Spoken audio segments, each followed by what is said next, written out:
Assalamualaikum warahmatullahi wabarakatuh. Waalaikumsalam warahmatullahi wabarakatuh. Ya, selamat siang setengah sore ya. Berjumpa lagi dengan Bapak pelajaran PPKN. Kita lanjutkan materi pelajaran minggu yang lalu ya. Kita lanjutkan tentang kedaulatan rakyat. Tapi sebelum kita mulai, mari kita berdoa. Berdoa, mulai.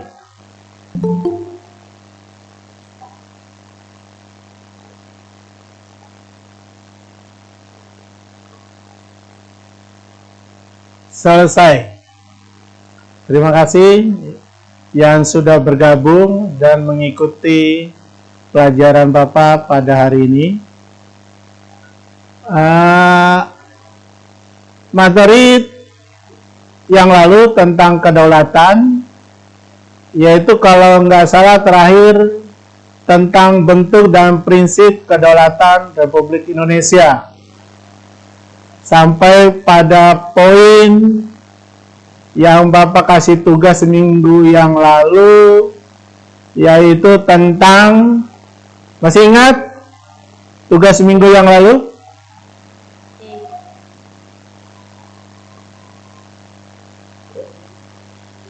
Tugas minggu yang lalu masa lupa? Kalau lupa berarti ada yang nggak mengerjakan.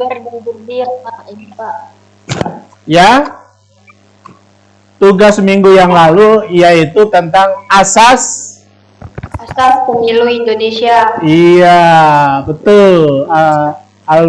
Almivia, apa Juwita nih?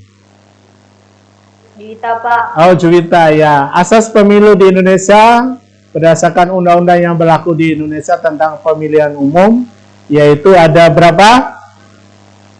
6. Iya, nah bagus. Ini lihat layar di HP kalian, yaitu 1 langsung, 2 umum, 3 bebas, 4 rahasia, 5 jujur, 6 adil. Ya. Ada 6 asas pemilu ya, berdasarkan Undang-Undang Pemilihan Umum di Indonesia. Siapa yang masih ingat? Apa arti, ini salah satu yang Bapak pilih ya. Coba berikan penjelasan tentang asas pemilu yang nomor 3, yaitu bebas. 1 orang. Bebas artinya. Ya, silakan, Juwita. Bebas memilih.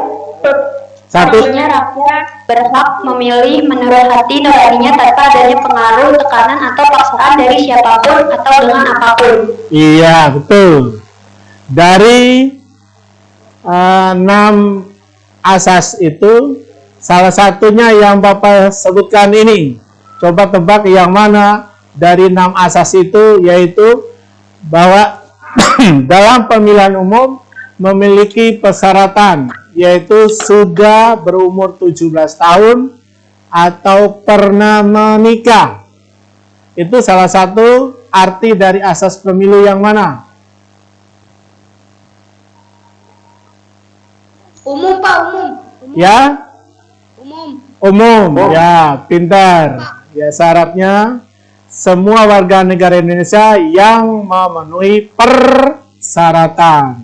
Salah satu persyaratannya adalah tadi yang Bapak sebutkan, yaitu sudah berumur 17 tahun atau lebih atau pernah menikah. Yaitu ya penjelasan tentang asas pemilu di Indonesia. Ya, sekarang kita lanjutkan lagi. Iya, Pak.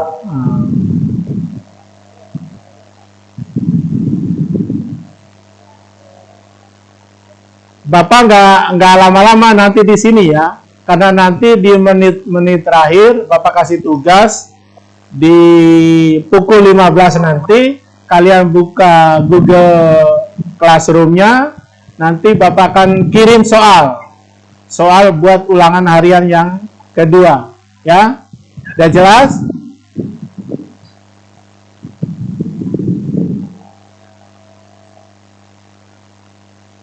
Udah jelas belum? Pak, Classroom kodenya apaan, Pak?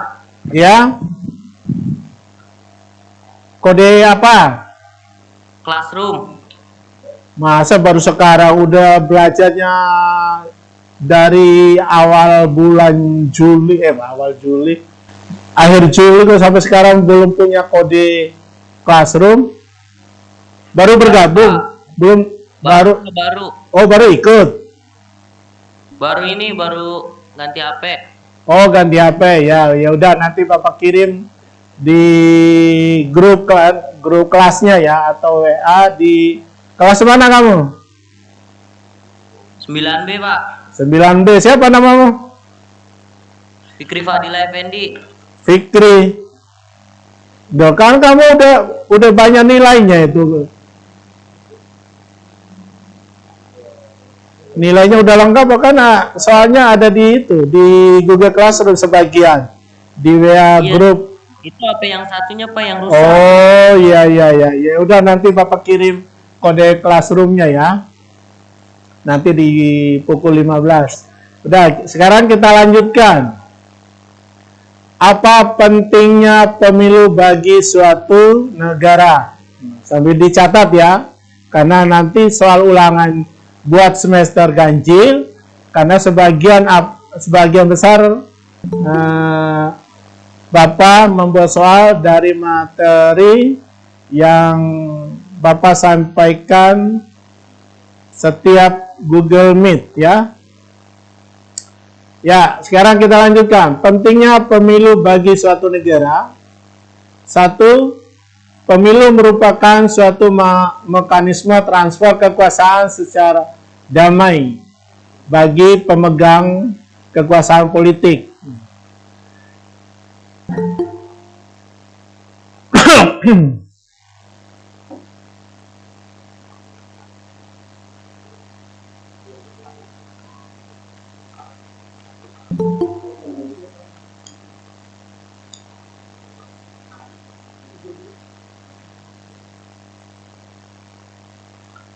Yang kedua, demokrasi memberikan ruang kebebasan bagi individu.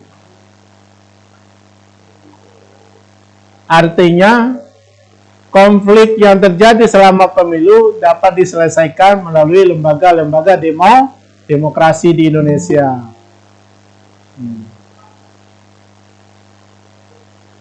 Siapa saja lembaga-lembaga pemegang demokrasi dalam pemilu di Indonesia? Yaitu lembaga-lembaga perwakilan rakyat yang ada di negara kita. Nah, siapa saja lembaga-lembaga perwakilan sebagai pemegang demokrasi di Indonesia? Ya, silakan, satu orang. DPR. Ya? Iya, 1 MPR, 2 DPR, 3 DPRD ya, termasuk walaupun di daerah ya. DPRD ada berapa? Ada Lembaga ada? Ada berapa lembaga DPRD yang ada di daerah? ada 3. Ada 3, coba sebutkan. Ya. DPRD ada berapa di daerah? Ada 2. 1 DPRD provinsi, 2 DPRD kabupaten atau kota media. Ya, daerah kan DPRD daerah. Nah, daerah di Indonesia kan ada 2 tingkatan. Daerah tingkat provinsi dan 2 daerah tingkat kabupaten atau kota. Tingkat kota. Ya, itulah lembaga-lembaga pemegang demokrasi di Indonesia. Ya, sekarang lanjut. Dalam pelaksanaannya, pemilu memiliki 5 tujuan. Ini secara umum yang berlaku bagi seluruh dalam suatu negara. Kalau tujuan pemilu di Indonesia kan kalian pasti tahu. Apa tujuan pemilu di Indonesia? 1. Pemilihan untuk memilih anggota perwakilan rakyat, yaitu MPR, DPR, DPD, termasuk di daerah DPRD provinsi, DPRD kabupaten kota madya. Yang lebih tinggi lagi yaitu sekarang pemilihan langsung, yaitu presiden dan pasangannya, yaitu wakil presiden. Nah, sedangkan secara umum, seperti yang kalian baca di HP-nya atau di laptopnya, tampilannya ada 5. 1. Pemilu merupakan implementasi kedaulatan rakyat. Kenapa pemilu merupakan implementasi kedaulatan rakyat? Karena kedaulatan di dalam pemerintah suatu negara yaitu berada di tangan rakyat. Artinya pada saat pemilu, rakyat dapat menentukan siapa wakil-wakil yang akan duduk di lembaga pemerintahan. Seperti tadi, siapa yang menjadi anggota MPR, siapa yang menjadi anggota DPR, siapa yang menjadi anggota DPRD, DPRD provinsi maupun DPRD kabupaten. Ya. Yang kedua, pemilu merupakan sarana untuk membentuk perwakilan politik. Di Indonesia banyak partai-partai politik. Nah, disitulah partai-partai politik yang anggota-anggotanya banyak sekali di lembaga-lembaga perwakilan. Nah, di Indonesia kan banyak partai politik. Coba sebutkan. 1. PDIP, PDI, Gerindra, P3, Golkar, Nasdem, PKS. Ya, ada berapa? Lebih dari 10 tuh partai politik di Indonesia. Ya, sekarang lanjut yang ketiga. Pemilu sebagai sarana pergantian pemimpin secara konstitusional. Pemilu sebagai sarana pergantian pemimpin secara konstitusional. Di Indonesia pemilu dilaksanakan setiap 5 tahun sekali. Nah, dalam pemilihan itu ada pergantian pemimpin. Di antaranya 1 adalah pemilihan langsung presiden dan wakil presiden. Itu salah satu contoh pergantian pemimpin, karena setiap 5 tahun itu pemilu memilih presiden untuk mengganti, udah berakhir masa jabatannya 5 tahun.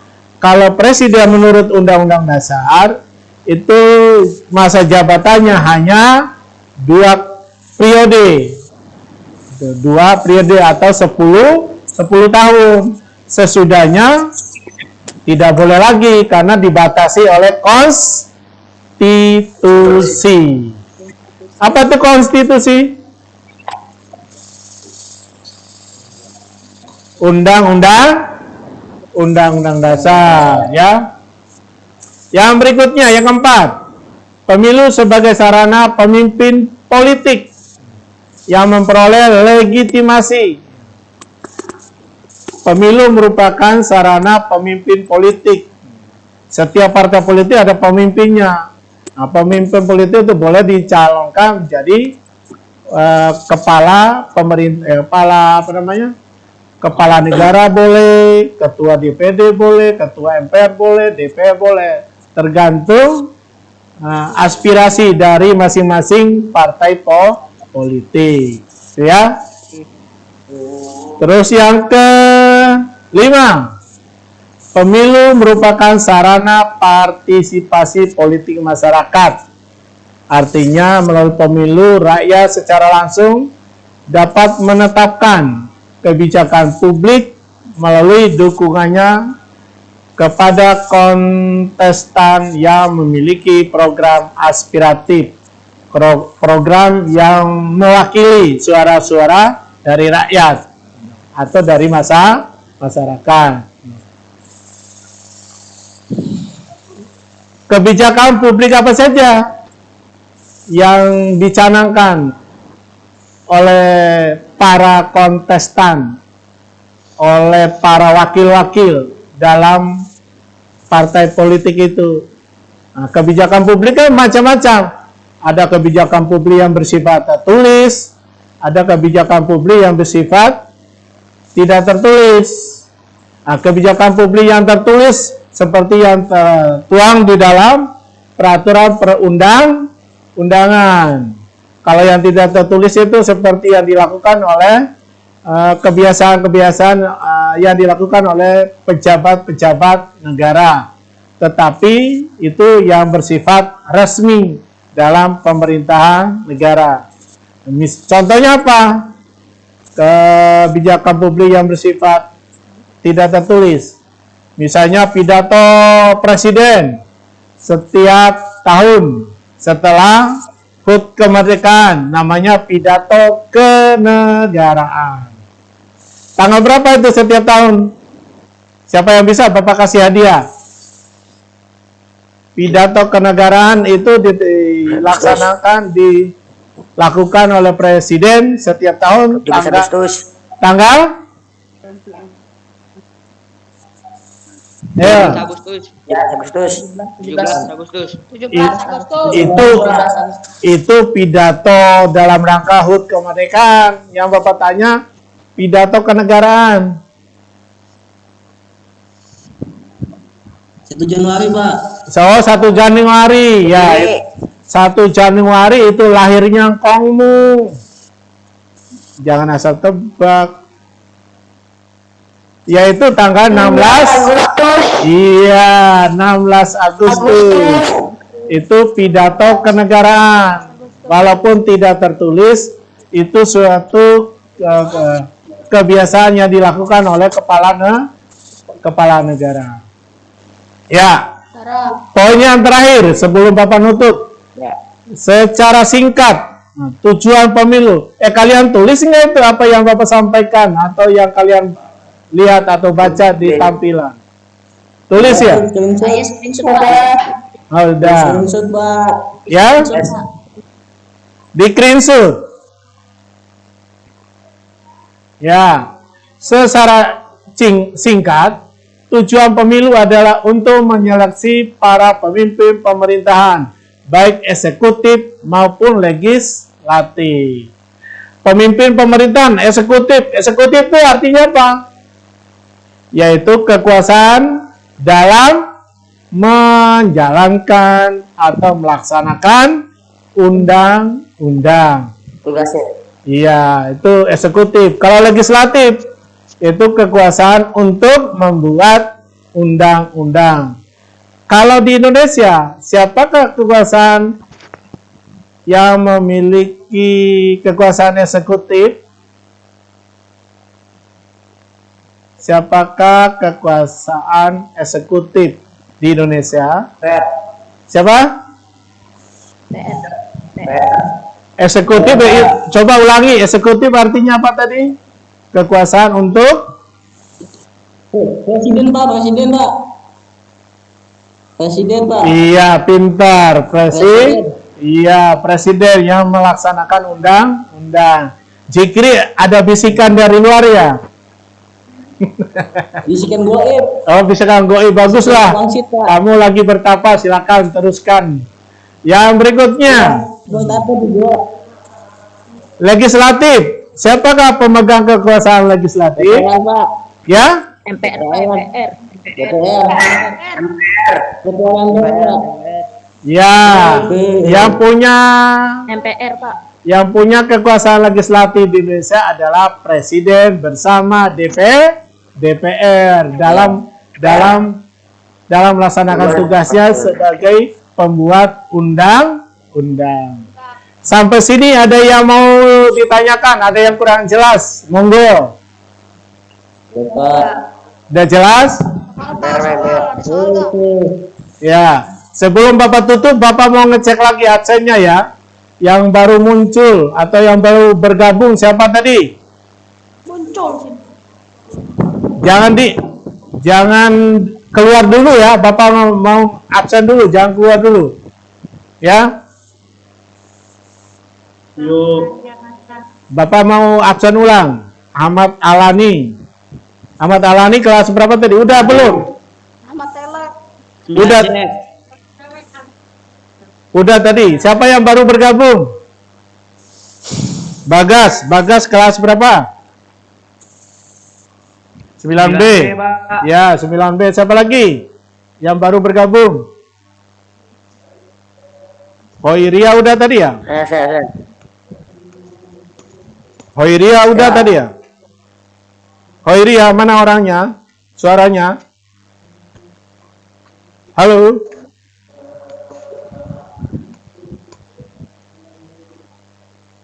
Hoiria mana?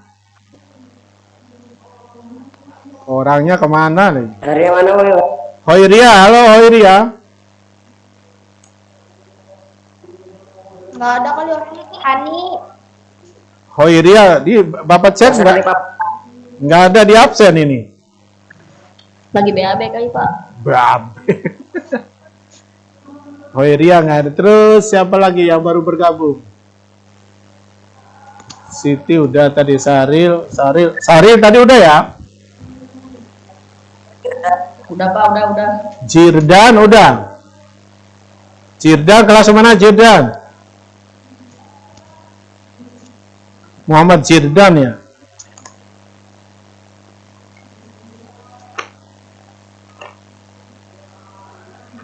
Halo Jirdan, mana orangnya? Suaranya jawab. Jirdan, kok nggak ada? Mana orangnya nih Jirdan? Jirdan. Muhammad Jirdan. Jidan apa? Muhammad Jirdan Ompong itu siapa? Jirdan Ompong itu siapa? Di chat Pak, jangan chat tuh. Jirdan Ompong, nggak ada. Siapa lagi nih? Udah sampai sini ya Pak ya? Dan ada gak? Jirdan Ompong nggak ada ya?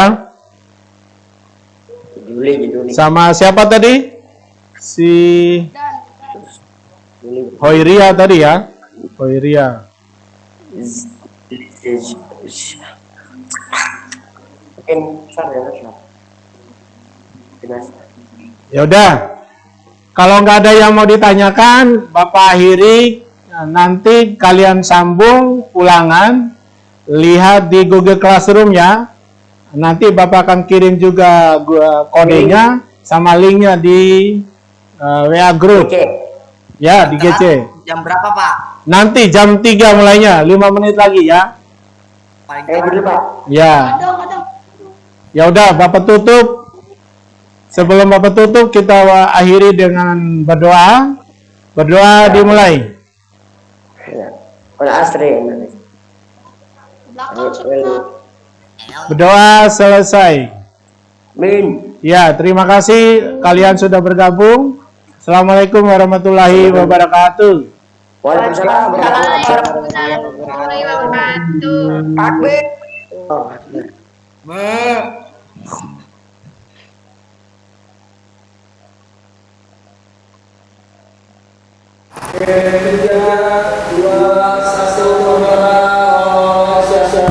Assalamualaikum warahmatullahi wabarakatuh.